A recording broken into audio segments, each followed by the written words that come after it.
نحمده ونصلي على رسوله الكريم اما بعد فقد قال الله تبارك وتعالى كما ورد في سورة الجاثية اعوذ بالله من الشيطان الرجيم بسم الله الرحمن الرحيم وإنه لعلم للساعة فلا تمترن بها واتبعوني هذا صراط مستقيم صدق الله العظيم رب اشرح لي صدري ويسر لي امري واحلل عقدة من لساني يفقهوا قولي اللهم ربنا الهمنا رشدنا واعذنا من شرور انفسنا اللهم ارنا الحق حقا وارزقنا اتباعه وارنا الباطل باطلا وارزقنا اجتنابه آمین یا رب العالمین۔ قادیانیت سے متعلق ایک بحث کا آغاز ہو گیا تھا، کیونکہ ہمارے علم میں یہ آیا تھا کہ قادیانیوں نے خاص طور پر ماڈل ٹاؤن کو اپنا ایک مرکز اور اپنا اڈا بنانے کا فیصلہ کیا، اور اس کا ہمیں تجربہ بھی حاصل ہو گیا۔ کچھ نوجوان اہل سنت کے نوجوان میرے پاس آئے تھے اور انہوں نے میری توجہ ادھر منعکس کرائی کہ یہاں پر یہ اپنی جمعے کی نماز کے لیے اوپن گراؤنڈ استعمال کر رہے ہیں اور اس میں لگا لیتے ہیں پارٹیشن وغیرہ، اور بڑی یوں سمجھیے کہ بڑی مہم کے ساتھ دونوں طرف کی سڑکیں بند کر کے، اور جو بھی لوگ مسافر ہیں انہیں بھی دعوت دیتے کہ آئیں یہاں جمعہ پڑھیں، اور بعض لوگ مغالطے میں وہاں جمعہ پڑھ لیتے۔ اس کے حوالے سے انہوں نے کوشش کی کہ کچھ نہ کچھ اس سلسلے میں، کیونکہ انہوں نے مجھے لا کر قانون دکھایا۔ پاکستان میں جو قانون نافذ ہے وہ یہ ہے، چاہے یہ کہ وہ نافذ نہیں ہے بالفعل، لیکن ہے قانون کی کتاب میں تو موجود ہے۔ قادیانی اپنے کوئی جو بھی ان کے نزدیک بھی ان کے مذہبی شاعر ہیں، ان کو مسلمانوں کی شکل میں برملا علی الاعلان ادا نہیں کر سکتے، کیونکہ وہ تو دھوکہ دھڑی بات ہوگی کہ لوگ سمجھیں گے یہ مسلمان ہیں۔ اب جب مجھے آپ کو معلوم ہے کہ ہماری پوری جو مرکزی اسمبلی تھی، نیشنل اسمبلی، اس کے فیصلے کے تحت قرار دیا گیا بالاتفاق کہ قادیانی غیر مسلم ہے، دائرہ اسلام سے خارج۔ یہ تو فیصلہ ہوا پارلیمنٹ کا ایک بڑے پیمانے، بعد میں پھر ضیاء الحق صاحب کے زمانے میں یہ تو ہوا تھا، آپ کو معلوم ہے بھٹو کے زمانے میں، تو ضیاء الحق صاحب کے زمانے میں اسی کی گویا کہ فردر سٹیپ کے طور پر یہ بات طے کی گئی، قانون بنا دیا گیا کہ وہ اپنی مسجد کو مسجد نہیں کہہ سکتے اور مسجد کی صورت نہیں بنا سکتے کہ گزرنے والے کو یہ خیال ہو کہ یہ مسجد ہے۔ اسی طرح وہ اگر کوئی اسلامی شاعر کا ارتکاب کریں گے علی الاعلان تو بھی یہ قابل تعزیر ہے، جرم ہے۔ وہ اپنے احاطوں کے اندر، اپنے گھروں کے اندر جو چاہے کرے، لیکن کھلے میدان میں آ کر شاعر اسلامی بہرحال ان لوگوں نے سب کچھ اڈاپٹ تو کر رکھا ہے۔ سب سے بڑی بات تو وہ ہے کہ انہوں نے ایک جھوٹے نبی کا اقرار کیا ہے کہ وہ نبی ہے، اس نے ہمارے درمیان فصیل حائل کر دی ہے۔ اب جو اس کو مانتے ہیں ان کے نزدیک ہم کافر ہیں۔ آپ کو معلوم ہے کہ یہ میں بیان کر چکا ہوں کہ حالانکہ قائد اعظم کا کتنا بڑا احسان تھا کہ چودھری ظفر اللہ خان کو انہوں نے فارن منسٹر بنایا پاکستان، لیکن جب ان کا انتقال ہوا ہے قائد اعظم کا تو اس کی جنازے کی نماز میں شریک نہیں ہوا، وہ شخص موجود رہا۔ جو دوسرے ممالک کے سفراء آئے ہوئے تھے، ظاہر بات ہے وہ مسلمان تو نہیں تھے، کوئی عیسائی تھے، کوئی اور تھے، ہندو تھے، بدھ تھے، جو بھی تھے۔ اب چونکہ قائد اعظم کا انتقال تھا ایک مملکت کے صدر کا، تو وہ لوگ سبھی موجود تھے، لیکن ظاہر ہے کہ وہ نماز میں شریک نہیں ہوئے، وہ مسلمان تو نہیں تھے، ان کے ساتھ کھڑا رہا ہے اس نے یہ بات۔ اور جب اس سے پوچھا گیا کہ تم شریک کیوں نہیں ہو تو انہوں نے کہا دیکھو بھائی، مجھے یا تو مسلمان سلطنت کا کافر وزیر سمجھ لو یا کافر سلطنت کا مسلمان وزیر سمجھ لو۔ میرے نزدیک یہ کافر سلطنت ہے، میں اس کا مسلمان وزیر ہوں کیونکہ میں قادیانی ہوں۔ اب تمہارے نزدیک یہ اسلامی مملکت ہے تو میں کافر ہوں، پھر میں اس کی نماز نہیں پڑھوں۔ تو بہرحال ان چیزوں کی وجہ سے جو دھوکہ دینے والا معاملہ ہو گیا، اور لوگ ہو یہاں پہ ابھی ان سے تعارف نہیں ہے۔ عیسائی بھی اپنی تبلیغ کرتے ہیں، کوئی خلاف ان کے رد عمل نہیں ہوتا، الا یہ کہ کہیں یہ واقعہ پیش آ جائے یا کوئی یعنی خام خواہ کو شوشہ کوئی شرارتی لوگ اٹھا دیں کہ انہوں نے قرآن کی یہ جو ہے بے حرمتی کی ہے، تو پھر تحقیق سے معلوم ہو سکتا ہے کہ واقعہ تم کی تھی کہ نہیں کی تھی۔ لیکن ایک وقت میں اس پر تو ان کا احتجاج ہوتا ہے، لیکن یہ کہ ان کے جو ہے چرچ ہے ان کی ساری اور تبلیغ ان کی ہو رہی ہے اور بڑھ بھی نہیں ہے تعداد، لیکن اس کے خلاف کوئی رد عمل تو ہمارے نہیں۔ تو یہ ہے اصل میں وہ بات۔ تو اس پر جو گفتگو شروع ہوئی تھی میں آج اس کی تکمیل کرنے جا رہا ہوں۔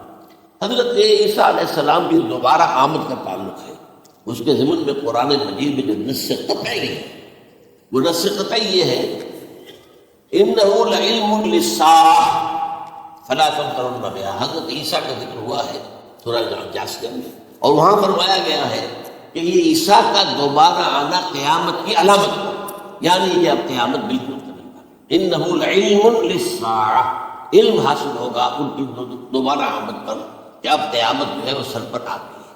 اچھا، اس کا ایک اور جو ہے ذرا بالواسطہ دلائل جو قرآن مجید میں آئے ہیں، ایک ان میں سے یہ ہے کہ سورہ آل عمران میں جہاں حضرت مریم کو بشارت دے رہا تھا فرشتہ کہ آپ کے ہاں ایک بیٹا ہوگا، وہ بڑی حیران تھی کہ میرے ہاں کیسے بیٹا ہو جائے گا، ماں کو تو بغیہ ہے، تو کوئی بدکار عورت تو نہیں ہو، نہ میری کوئی شادی ہوئی ہے۔ تو اس میں جو باتیں بیان کی تھی فرشتے نے، وہ جو بیٹا ہوگا اس کی کیا شان ہوگی، اس میں یہ الفاظ بھی آتے ہیں وَيُكَلِّمُ النَّاسَ فِي الْمَهْدِ وَكَهْلًا، وہ باتیں کرے گا، لوگوں سے گفتگو کرے گا جبکہ وہ اپنے گھوڑے میں ہوگا، بچہ ہوگا، گود میں ہوگا۔ اور کال کے وقت، کال کہتے ہیں جب آدمی عمر میں جو ہے 40-45 کا کسی بھی عمر ہوتا ہے، آپ پہلے طفل کہتے ہیں پھر جوان کہتے ہیں، عربی زبان میں شاب کا لفظ آتا ہے، بہت جوان بڑی اچھی صحت میں ہے، اس کے بعد پھر ظاہر بات ہے ڈلوان شروع ہوتی ہے، یہ کہل ہے۔ جب بڑھاپے کے آثار شروع ہوتے ہیں، بال سفید ہونے شروع ہوتے ہیں، تو یہ قبول۔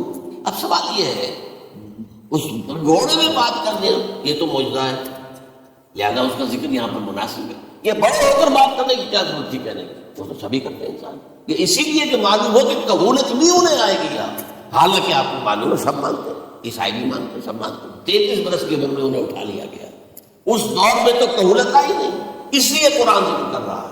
اور یہ بات جو ہے دوسری مرتبہ آئی ہے، یہ سورہ المائدہ آیت نمبر 110، وَتُكَلِّمُ النَّاسَ فِي الْمَهْدِ وَكَهْلًا، صرف یہ ضمیر کا فرق ہے، وَيُكَلِّمُ النَّاسَ فِي الْمَهْدِ وَكَهْلًا، اور وَتُكَلِّمُ النَّاسَ فِي الْمَهْدِ وَكَهْلًا یہ ہے جب قیامت کے دن اللہ تعالیٰ حضرت عیسیٰ سے سوال کریں گے، اے عیسیٰ ابن مریم، کیا تم نے میری اجازت سے اور میری تائید سے یہ معجزے نہیں دکھائے، یہ معجزے نہیں دکھائے، میں نے تم پر یہ فضل نہیں کیا؟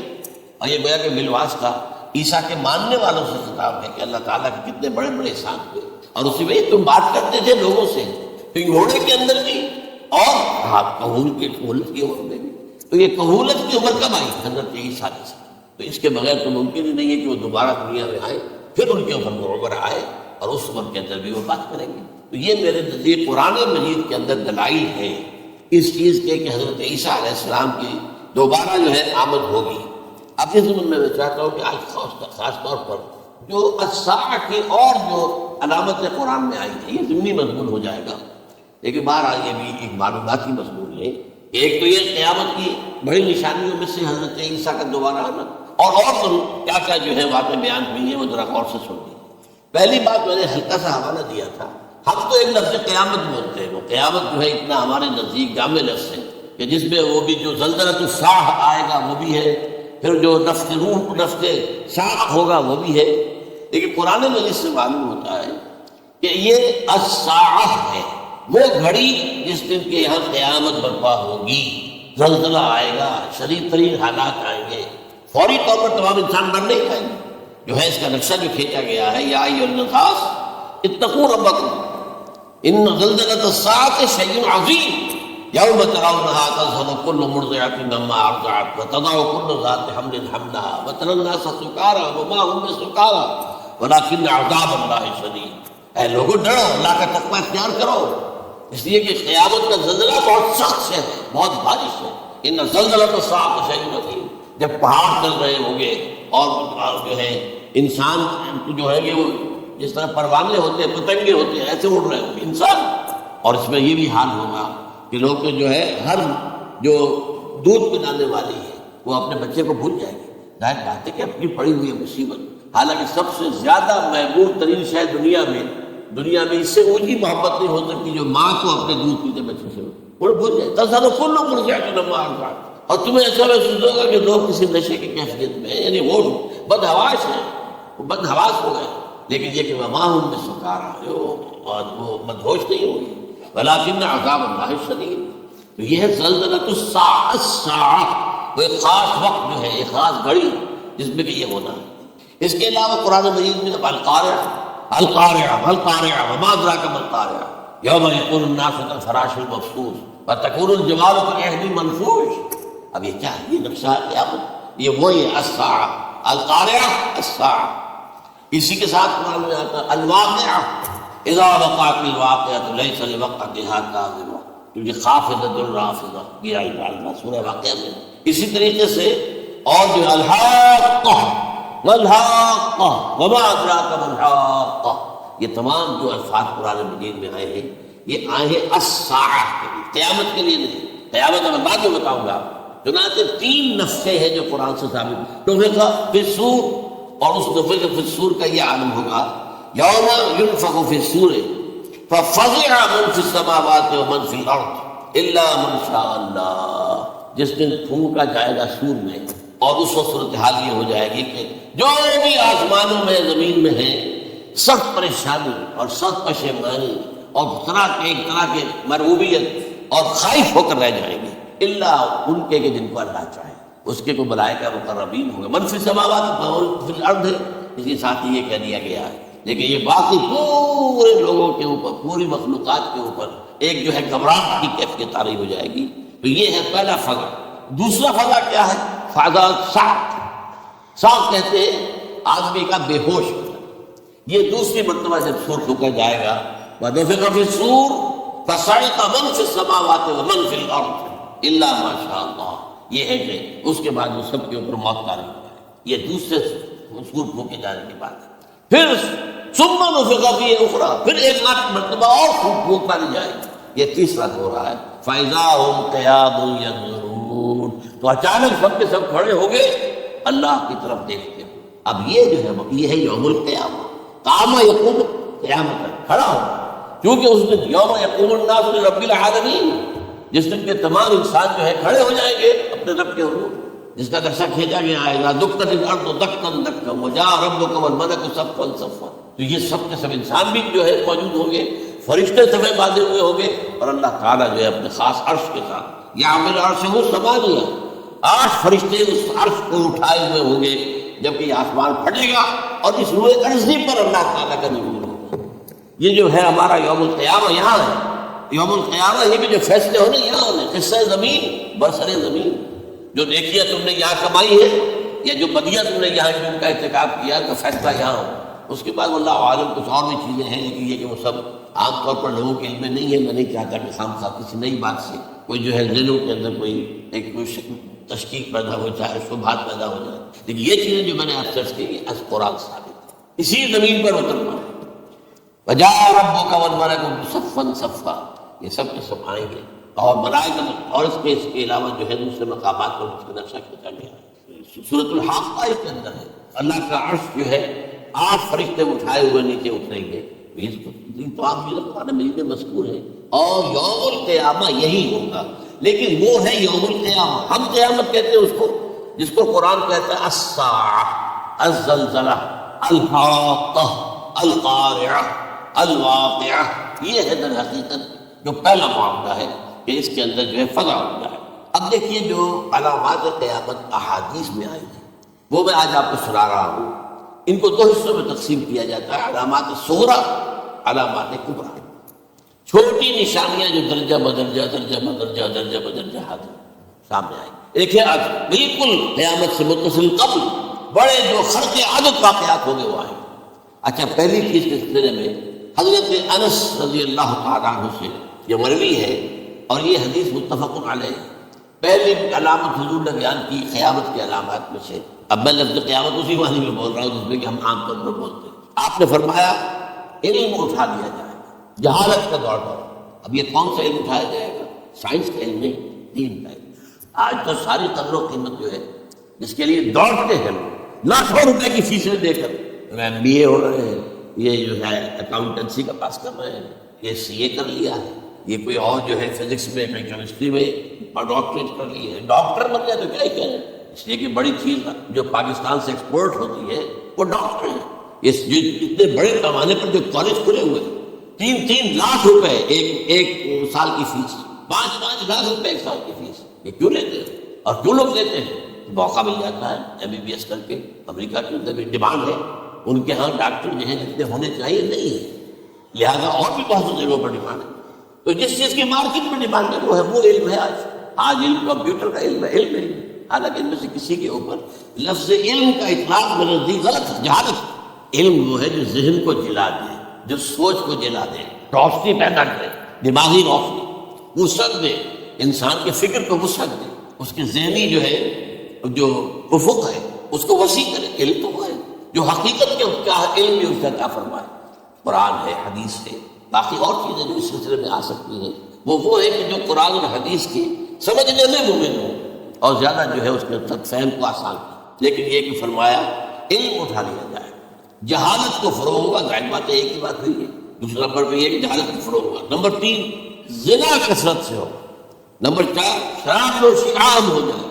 نمبر 5 عورتوں کی تعداد بہت زیادہ ہو جائے گی، مردوں کی تعداد کم ہو جائے گی، یہاں تک کہ ایک 50 عورتوں کا خیر خبر کرنے والا، کوئی نگرانی کرنے والا وہ ایک مرد۔ اچھا یہ تو ہے ایک حدیث جو میں نے آپ کو بیان کر دی، متفق علیہ، یہ بخاری اور مسلم دونوں میں۔ دوسری حدیث بخاری کی ہے، اس کو حضرت ابو ہریرہ رضی اللہ تعالیٰ عنہ نے روایت فرمایا ہے، قیامت آئے گی جب امانت ضائع ہو جائے گی۔ آج ہمارے ہاں امانت میں ضائع ہونے کا جو نقشہ ہے شاید پوری دنیا میں کہیں اور نہیں، جس طرح کے غبن یہاں، جس طرح کک بیکس جو ہے وہ لیے جاتے ہیں۔ اس غریب یعنی قوم غریب ہے لیکن یہاں امیر بہت بڑے بڑے لوگ ہیں، وہ تو دنیا بھر کے ٹاپ کے امیروں کے اندر ان کا شمار ہو جائے، لیکن یہ سب امیر کیسے بنے؟ غبن بلین ڈالرز۔ اب تو اس سے کم کی تو بات ہی نہیں ہوتی، فلاں نے اتنے بلین جو ہے پیسے اپنا جو ہے قرضہ معاف کرا لیا۔ بھائی کس نے کون کرتا ہے معاف؟ یہ کسی کے باپ کی جاگیر ہے، یہ پیسہ بینک کے اندر حکومت کا ہے کہ حکومت کو اختیار ہوگی وہ رائٹ آف کر دے ان کے جو ہے ان کی جائیدادیں کرو سب۔ لیکن ہوتا کیا ہے، بینک آفیسر بے ایمان ہے، وہ کہتا تھا 1 کروڑ کا قرضہ لے جاؤ، 10 لاکھ مجھے دے جاؤ، چاہے تم میرے پاس کوئی ڈاکومنٹ جو ہے ایسے نہیں دے سکتے، حالانکہ ہونا چاہیے۔ اتنا بڑا قرضہ لے رہے ہو تو ڈاکومنٹس یہاں پر ہمارے سامنے لاؤ کہ اگر تم نہ دے سکو تو ہم ان ڈاکومنٹس کے ذریعے سے تمہاری جائیداد، تمہاری کوئی جاگیر، تمہاری کوئی اور چیز کو قبضہ کریں۔ جب وہ وقت آتا دیکھتے تو یہ ڈاکومنٹ سے پھینکے، اللہ نہ کرے کیا کرے گا، کوئی بینک کا باپ بھی واپس نہیں لے سکتا۔ اور یہ سب کس کی بے ایمانی ہے؟ وہ جو بیٹھا ہوا بینک مینیجر، سارا سودا اس کے پاس آ جائے، 1 کروڑ ہے نا، 10 لاکھ مجھے دو، میں تم لے جاؤ، باقی یہ کہ ٹھیک ہے میں تمہارے جو ڈاکومنٹس تم پیش کر رہے سب کو اعتراض نہیں کرتا، بس جاؤ۔ اور نمبر 2 حکومت نااہلوں کے سپرد ہو جائے، یہ ہے امام بخاری کی روایت کردہ روایت جو حضرت ابو ہریرہ سے۔ مسلم شریف میں ابو ہریرہ رضی اللہ تعالیٰ عنہ سے ایک اور روایت ہے، مال عام ہو جائے گا یہاں تک کہ زکوٰۃ قبول کرنے والا کوئی نہ ہوگا۔ یہ بات وہ ہے جو آج سعودی عرب اور یو اے ای کے اندر آپ کثرت سے دیکھ سکتے، دولت جو ہے وہ ریل پیل۔ ابھی تھوڑا سا آیا ہے معاملہ، خاص طور پر دبئی میں، کیونکہ وہاں بہت زیادہ کنسٹرکشن ہو رہی تھی، تو پوری دنیا میں آپ کو معلوم ہے کہ جو ریئل اسٹیٹ کہلاتا ہے اس کا ہاتھ بہت پتلا ہے، لیکن وہاں کے دولت ریل پیل ہے دینا۔ اور سب سے اہم متفق علیہ روایت، متفق علیہ کیا، وہ تو حضرت عمر سے بھی مروی ہے، ابن عمر سے بھی مروی ہے، ابن عباس سے بھی مروی ہے، ابو ہریرہ سے بھی مروی ہے، عبداللہ ابن مسعود سے بھی مروی ہے رضی اللہ تعالیٰ عنہ اجمعین۔ اور یہ وہ حدیث ہے جسے کہا جائے حدیث جبرائیل، جسے ام السنہ بھی کہا گیا۔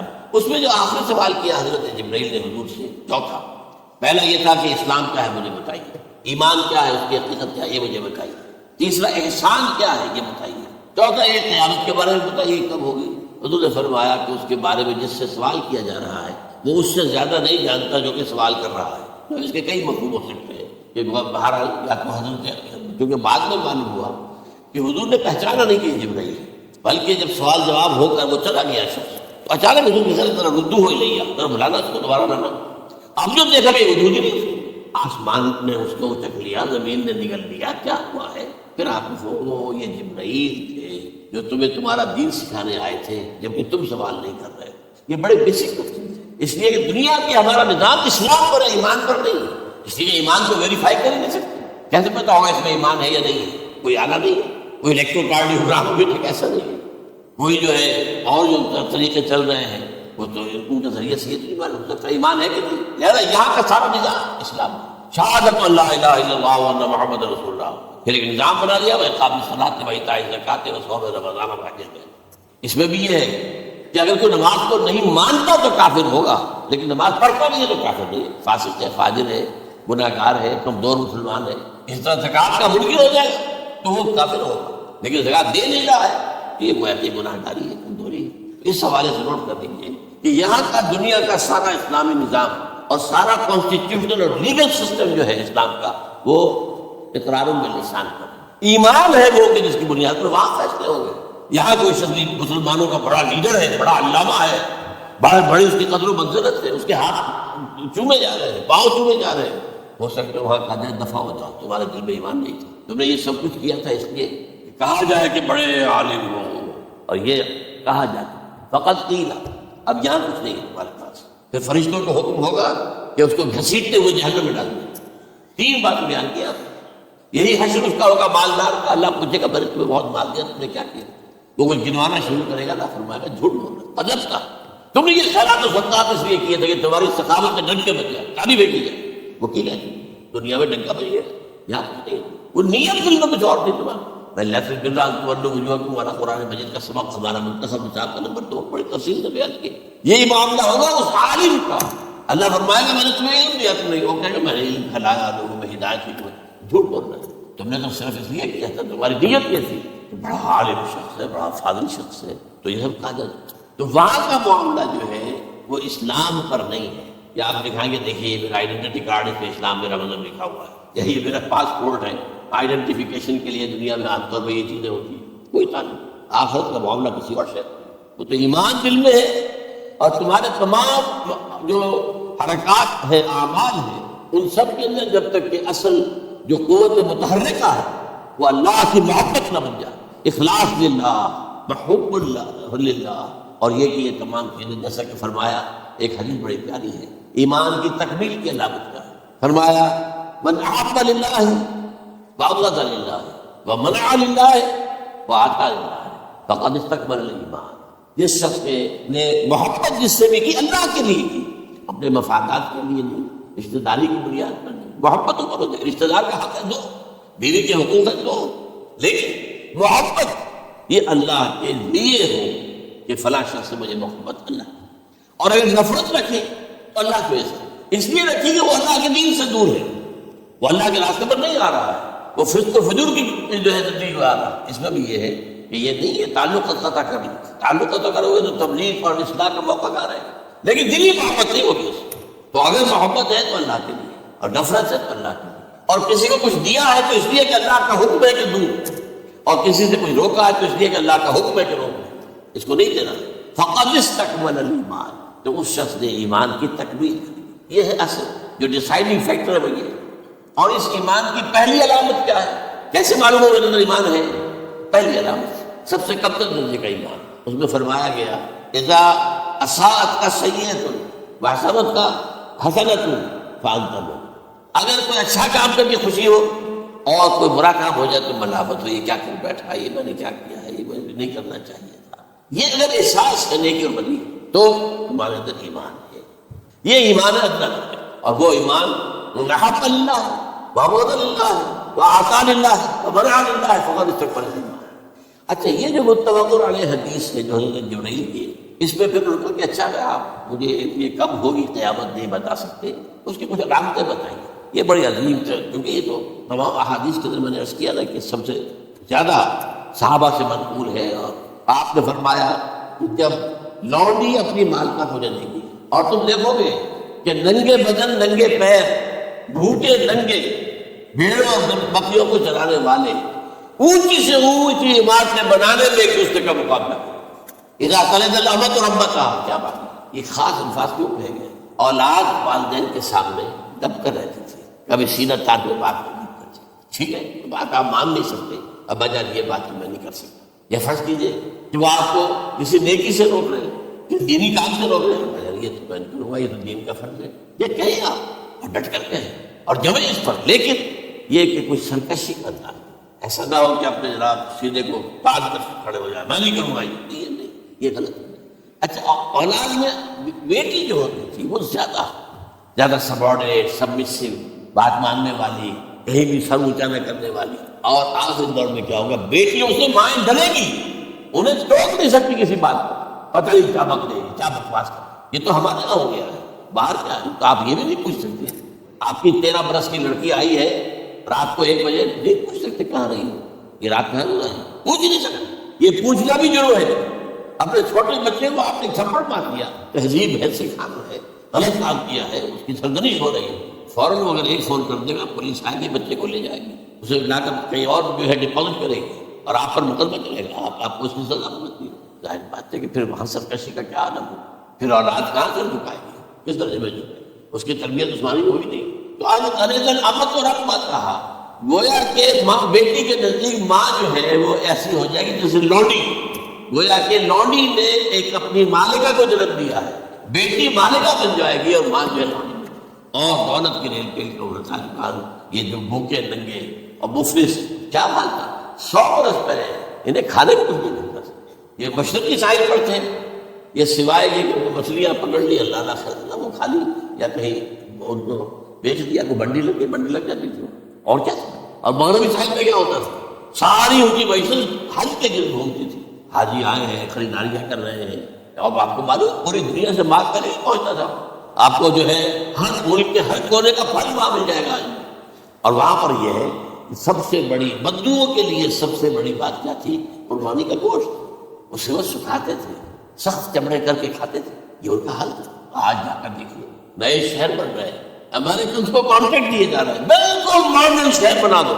ایک ایبسلیوٹلی ماڈرن شہر جو ہے وہ جو مشرقی ساحل کے اوپر جو پہلے سے آرام کو سٹی ہے، امریکن سٹی ہو، اس کے اندر کوئی سعودی بھی داخل نہیں ہو سکتا سوائے جس کے پاس اس سٹی کی طرف سے لائسنس نہ ہو.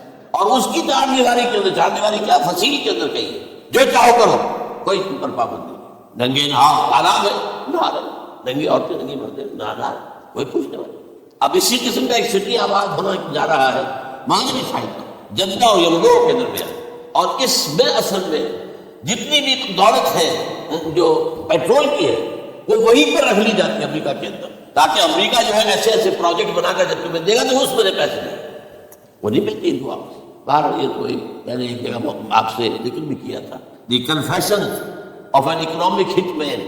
وہ کنفیشن کی بات جو ہے اگر آپ میں سے کسی کو دلچسپی ہو تو اسے پڑھیں کہ کس طریقے سے 1973 کے آئل امبارگو کے بعد جو شاہ فیصل شہید کے زمانے میں ہوا تھا، پھر جس طریقے سے امریکہ نے ان تمام ممالک کو جکڑ لیا ہے، اس کا پورا جو پروسیس کیا تھا وہ سامنے آتا ہے. اس کے بعد آتا ہے علامات کبریٰ کی بڑی علامت ہے جو کہ بیت الخلق عادت کے انداز میں، جن کا معاملہ جو ہے وہ آپ کے ناپ تول میں نہیں آ سکتا. آپ کی کیمسٹری فزکس اس کا جو ہے وہ نہیں کر سکتی، ادراک ہوگا یہ قیامت کی. ان میں نمبر 1 کیا ہے؟ بہت بڑا دھواں ہے پوری دنیا کو رکھے. نمبر 2 دجال کا ظہور ہوگا جو اپنی خدائی کا دعویٰ لے کر آئے گا، بنوائے گا.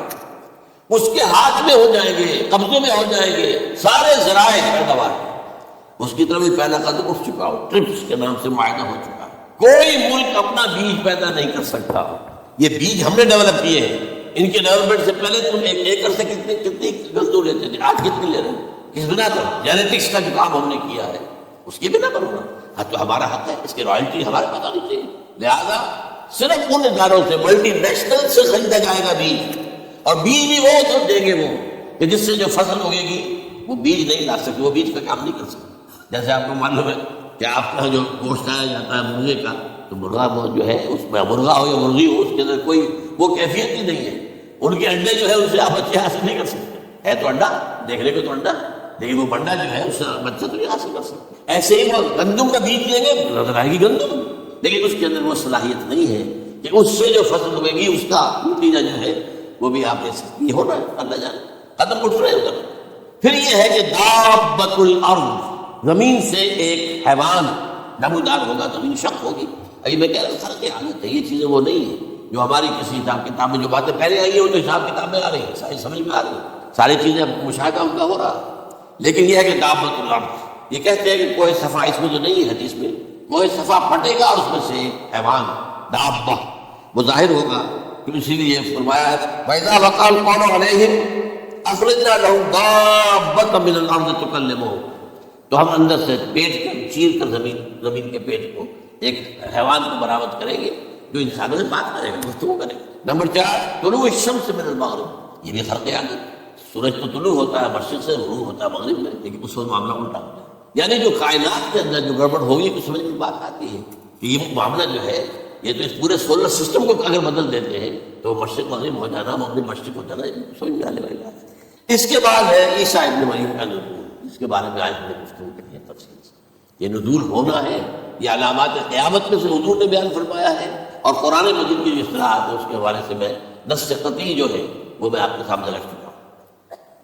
پھر یاجوج ماجوج کا ایک معاملہ ہے، یہ میں ابھی اس وقت زیادہ اس پر بات نہیں کر سکتا. حضرت عیسیٰ علیہ السلام کے نزول کے بعد 2 کام ہوئے. یہودیوں کا قلع قمع ختم، تمام ایک حل تو یہ ہو، اور نمبر 2 عیسائیت کا ختم ہو جانا. عیسائیت کی نفی کرنے کا بھائی میں تو مجھے خدا کا بیٹا بنائے بیٹھے ہوں، میں تو خدا کا بیٹا نہیں ہوں، میں تو اس کا بندہ ہوں رسول۔ میں نے تم سے کب کہا تھا کہ مجھے خدا کا بیٹا بنا؟ نمبر 2 یہ کہ وہ خنزیر کو قتل کر دیں گے، یعنی یہ تم نے خنزیر کب سے کھانا شروع کر دیا؟ میں تو تم کو نہیں کہا اجازت دے کر گیا تھا، یہ تو شریعت موسوی میں حرام تھا اور میں کہہ کر گیا تھا کہ یہی شریعت تم پر لاگو رہے گی۔ آؤ تم نے کیسے آج بھی بہت سے رومن کیتھولک جو ہے وہ سور نہیں کھاتے، وہ اس میں ہے ان کے اندر کچھ نہ کچھ بات جو ہے جو حضرت عیسیٰ کی تعلیمات کا کچھ اثر ان کے ہاں ہے۔ میں تو ایک مرتبہ یہ 1971 کی بات ہے 4-5 دن کے لیے برسلز میں رکا تھا، اس لیے کہ وہاں مجھے ایک صاحب نے خط لکھا تھا کہ وہاں ایک نوجوان ہے ابھی اس ایمان لایا ہے اور اس کے کچھ مسائل ہیں، ہم کوشش کر رہے ہیں ان کے مسائل حل کریں، آپ بھی جا رہے ہیں۔ میں انگلینڈ جا رہا تھا تو واپسی پر آپ ان کے یہاں چند دن ٹھہرے، میں حیران ہوں، ویسے اس نے مجھے اپنے گھر ٹھہرایا نہیں، لیکن ماں باپ تو اس کے کرسچن تھے اور پولیس کا چیف آفیسر اس کا باپ تھا، چیف آف پولیس فورس۔ اس نے مجھ سے ایک دن کھانے پہ بلایا، میں سے مطلب ہوٹل میں ٹھہرایا، اس نے کہا آپ اطمینان سے یہاں کھانا کھائیں، اس گھر میں نہ آج تک کوئی شراب کی بوند آئی ہے اور نہ ہی کوئی بوٹی آئی ہے سور رومن کیتھولک۔ اب اکلوتا بیٹا تھا عبدالعزیز، اس نے بعد میں نام رکھا، وان کینٹر اس کا نام تھا جو کہ اوریجنل تھا، پھر اس نے نام رکھا عبدالعزیز وان کینٹر، پرانا نام بھی برقرار تھا۔ نہایت خوبصورت 28 سال کی عمر تھی اور اس وقت میں نے دیکھا تھا کہ اس کی فقہی معلومات جو ہے میری معلومات سے 10 گنا زیادہ۔ اس کی وجہ کیا ہے؟ وہ گیا تھا موراکو میں ایز اے ٹیچر ملازمت کرنے، پیسہ کمانے، وہاں وہ مسلمانوں سے اس کا ہوا ربط ہوا، اسلام کی تعلیمات سامنے آئی، اسلام لے آیا۔ اب اکلوتا بیٹا ہے اور ماں باپ جو ہے کرسچن کیتھولکس۔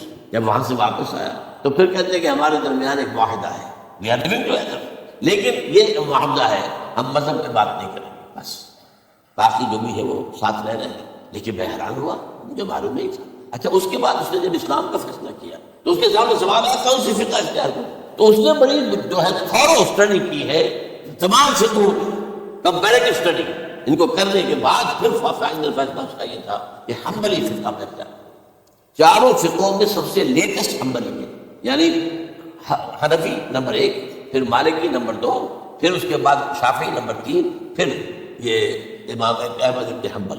اور امام احمد بن حنبل کے زمانے تک احادیث بہت بڑے پیمانے پر جمع ہو چکی، جبکہ ابھی حضرت امام ابو حنیفہ کے زمانے میں کوئی اتنا زیادہ جو ہے حدیث قابل رسیدہ نہیں بنا تھا۔ اسی پر تو لوگ حیران ہوتے ہیں کہ زیادہ احادیث امام ابو حنیفہ کے علم میں نہیں تھی، لیکن مجال ہے کہ ان کا کوئی فتویٰ جو ہے کتاب و حدیث کے، کتاب و سنت کے خلاف، اگرچہ انہوں نے صاف کہا کہ اگر تم پاؤ کوئی ایسی سچی حدیث، پختہ حدیث جو میری کسی رائے کے خلاف ہو تو میری رائے کو دیوار پر دے مارنا اور اس صحیح حدیث کا پھر بیان نہیں کرنا۔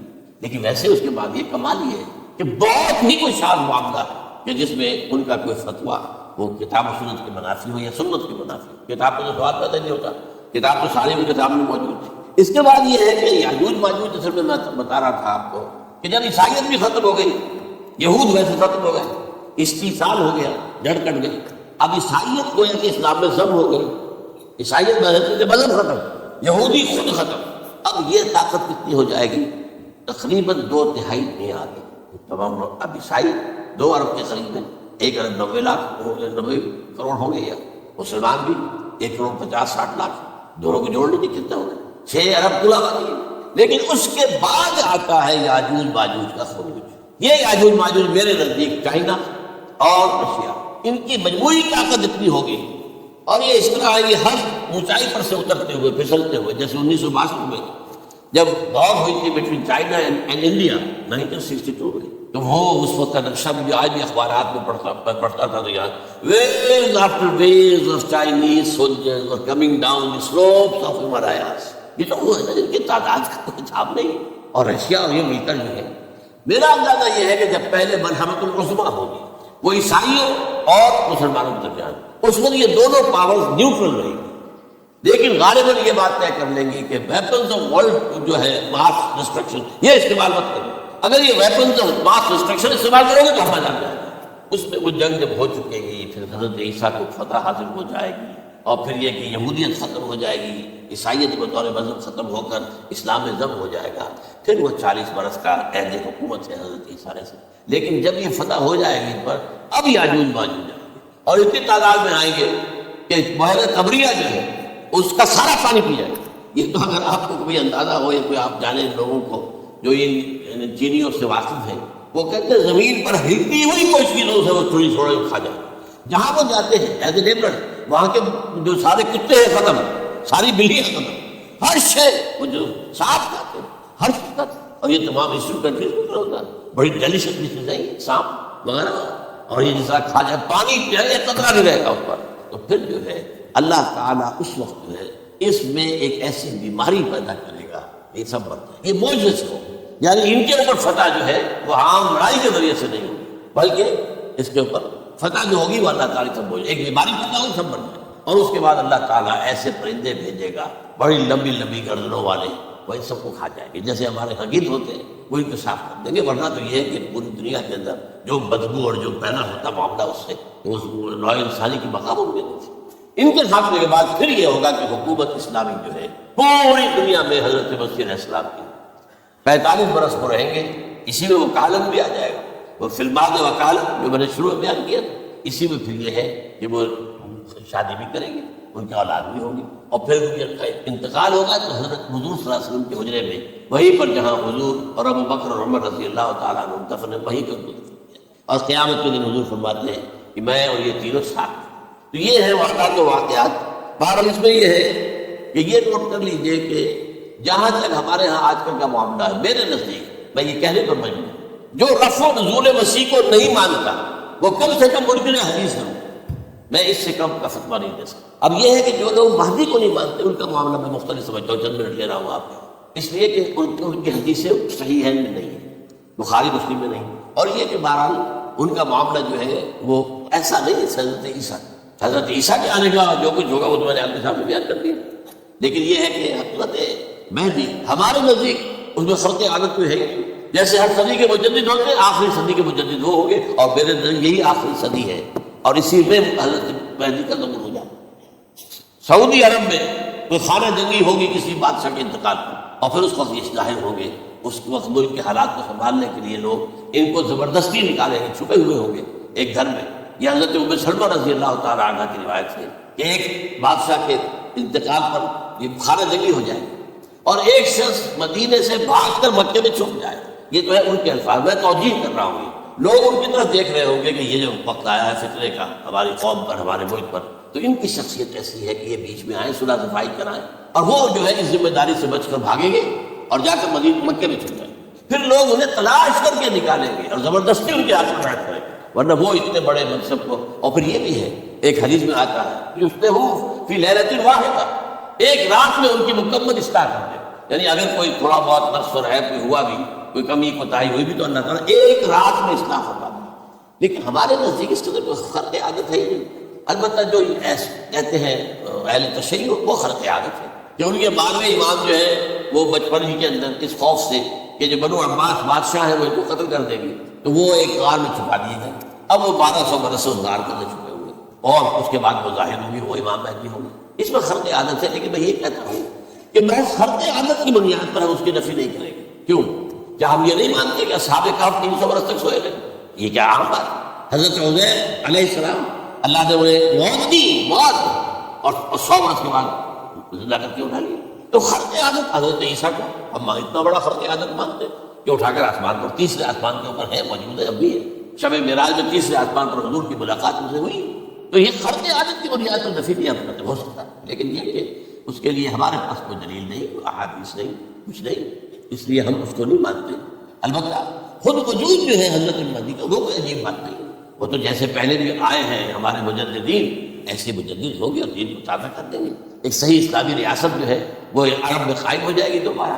حضور نے فرمایا وہ عدل اور انصاف سے عرب کو اسی طرح بھر دے گا جیسے کہ وہ اس سے پہلے ظلم اور جور اور زیادتیوں کے اس سے بھری ہوئی ہوگی۔ تو یہ کام ہوگا، یہ تو مجدد کا کام ہوتا ہی ہے اس حوالے سے۔ لیکن بہرحال میں نے پھر بھی کہا کہ اگر احادیث کی کمزوری کی وجہ سے کہ صحیح ہے میں نہیں ہے، اگر کوئی شخص انکار کرے تو مجھے کوئی اعتراض نہیں، ٹھیک ہے، لیکن جو حضرت عیسیٰ کے نفع سماوی اور حضرت عیسیٰ کے نزول کا انکار کرتا ہے وہ کم سے کم، میں انہیں اور آگے کوئی فتویٰ نہیں دیتا کہ وہ کافر ہو گئے یا یہ ہو گئے یا وہ ہو گئے، لیکن منکر حدیث کے لائن میں تو وہ لازماً کھڑے ہو گئے، کیونکہ اتنی واضح پکی حدیثیں ہیں حضرت مسیح کے نزول کی، اور علامات قیامت میں جس طرح ان کا ذکر آتا ہے کہ اس سے انکار جو ہے جب تک آپ پوری حدیث کے ذخیرے کا انکار نہ کریں اس وقت تک ممکن نہیں ہے۔ اقول قولی ھذا استغفر اللہ لی ولکم ولسائر المسلمین۔